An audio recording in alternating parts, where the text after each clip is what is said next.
तर नमस्कार मित्रांनो, आपण जाऊया आपल्या पुढच्या व्हिडिओकडे. आता हा व्हिडिओ बऱ्याचदा मला मुलांनी रिक्वेस्ट पाठवली आणि सांगितलं की एम्प्लॉई स्टॉक ऑप्शन स्कीम म्हणजे काय मॅडम. आता एम्प्लॉई स्टॉक ऑप्शन स्कीम म्हणजे काय, in short employee stock option scheme ही एक प्रकारची स्कीम आहे जी एम्प्लॉईजला दिली जाते.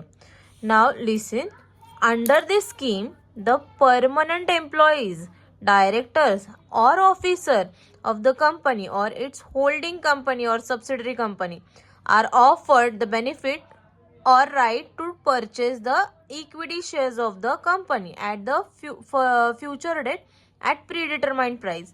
म्हणजे कमी पैशामध्ये आपण जे कंपनीमध्ये काम करतायत, फॉर एक्झाम्पल एम्प्लॉईज असू द्या किंवा डायरेक्टर असू द्यात, और ऑफिसर्स ऑफ द कंपनी और इट्स होल्डिंग और सबसिडरी कंपनी, त्यांना ऑफर केले जातात की कमी पैशामध्ये तुम्ही आपल्या कंपनीचे शेअर्स घेऊ शकता.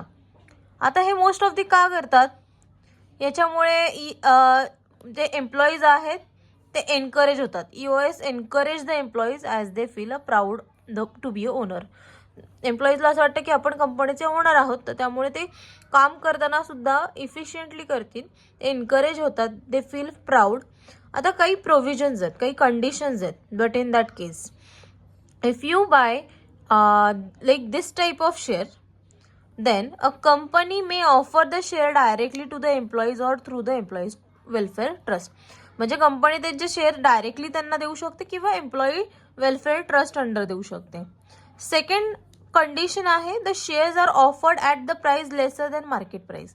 जर मार्केटमध्ये 100 रुपयाला शेअर आहे तर तो 100पेक्षा कमी पैशामध्ये आपण आपल्या डायरेक्टर्सला किंवा एम्प्लॉईजला देणार आहे. So the shares are offered at the price lesser than market price.